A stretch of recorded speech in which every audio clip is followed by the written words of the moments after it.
Well, next week, thousands of ANC delegates will descend on Mangaung for the party's national elective conference. Many in the ruling party have resigned themselves to the fact that President Jacob Zuma is set to win another term as ANC leader. But other issues are up for debate, such as the possibility of a prime minister. And Clem Sunter, scenario planner, joins us now for more to look at these probabilities and what they position us for potentially. Clem, thanks so much for joining us this afternoon. Well, the results from the nominations for the upcoming ANC elective conference are really putting President Jacob Zuma up in the running for a second term in president. Hardly any surprise there, but the retention of the Zuma status quo is the problem. The alternative, anyone but Zuma, looks no better. That's a comment I picked up from Nomura International. What's your view? Yeah, I mean, I think a few months ago, when Julius Malema was very much on the scene, people were actually questioning whether Jacob Zuma will get a second term. And obviously with some of the stories in the press about Nkandla and other things, that's also, cast a shadow of doubt.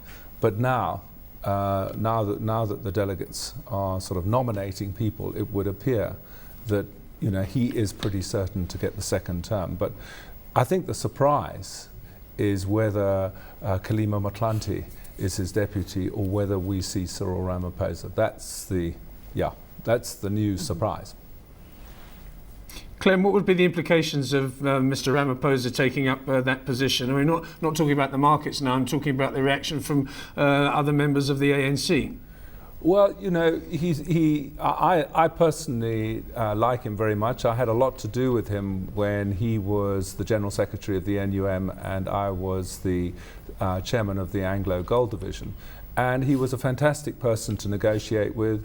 He always kept his word. And so I've got a very good feeling if he became Deputy President, because he is the one person who could possibly put together what I feel is absolutely critical to the future of South Africa, which is an economic CODESA, where we bring together business, government and the unions to negotiate a new economic blueprint.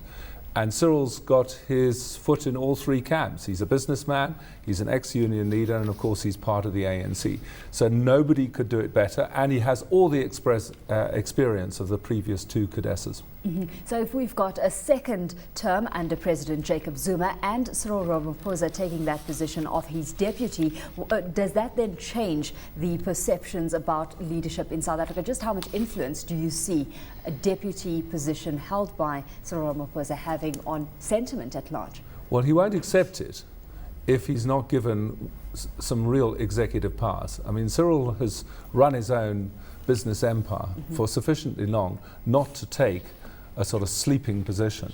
So whether it is an official prime minister role or whether it is an executive deputy president, rather like Thabo Mbeki was for Nelson and Mandela, that's up for discussion. But I would have thought that foreign investors would be very optimistic if he was appointed deputy, because they would see that South Africa now is taking economic policy really seriously. Because yes, we've got a national development plan, but we haven't started spending any expenditure on all the projects, and so there's still a lot of doubt and uncertainty around economic policy. And if Cyril can come in and start clearing up that doubt, it would, I think, be very positive for South Africa. How important is it that we behave ourselves at Mangaung? We've seen some distasteful scenes in the past at similar types of meetings, and it sends out the wrong message. We really need to send out the right message this time, don't we? Yeah, absolutely. And I just on the way here to the studio, I heard that several people are saying that the democratic spirit in the ANC has been seriously harmed with some of the provincial meetings. So, yep, absolutely. They've got to make sure that this conference in December happens in a proper way, and that there aren't disputes, and worse still, any physical hostility, because it would just send out yet another bad message about this country, and we cannot afford it, because investors are thinking twice about South Africa in a way they didn't say a year ago. Also, that there aren't any signs of a breakaway emerging. I mean, I came through across some market commentary saying we're watching closely for any signs that the ANC's anti-Zuma faction may break away come year end. To what extent are you pricing in the risks of a breakaway? There's no chance of a breakaway because it's a coalition government. That's what I always like to call it. It's rather like the Lib Dems with the Conservatives in the UK. Here we've had a coalition since 1994 of the ANC, the Communist Party and of obviously the union movement, and I think it's set to continue. I don't see the ANC breaking up because the only place you could go to is the DA. And I just think that that would affect the credibility, unfortunately, of anybody who broke away. The DA's got to do its own thing, and it's being very effective in exposing the limitations of the ANC. But a breakaway to form a new party, I mean, what's been bandied about is a leadership under the Human Settlements Minister, Tokyo Sekwale. Yeah, and I tell you what, you need logistics. You need money. The ANC have got a lot of money. They've got money coming in from obviously benefactors, but equally, they're well financed from various sources internally, like Chancellor House.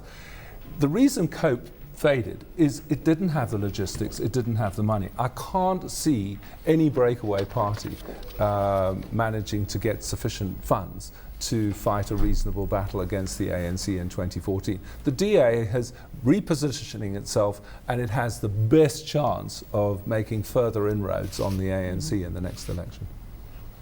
Clem, I don't want to get too much into the DA. I think Helen Zille is an honest, decent woman and wants the best for South Africa. I just don't know if the team around her is strong enough to make a viable challenge. That's my first point. The second point is I find it quite sad that given what's happened since Mr. Zuma became president, there isn't a more vibrant political environment in this country. If ever there could be a breakaway, if ever there could be a challenge, another party being set up, it should have been over the last 2 to 3 years to me. Yeah, I would agree with you, but I come back to my point about logistics. It's a really big thing setting up a political party. And yes, I guess if you took one of the business moguls like Tokyo Sekwale and he put his own money in, maybe he could do it. But it's just very difficult. Look at any country, the Democrat versus the Republicans, Labour versus Conservative. You go to virtually any country and you find that it's difficult to insert a new party for historical reasons and for logistical reasons. And as for the DA, I feel they've got a huge opportunity at the moment to position themselves as the party of the small businessman, the entrepreneur, and really doing things in the Western Cape which help the small businesses in places like Alishia.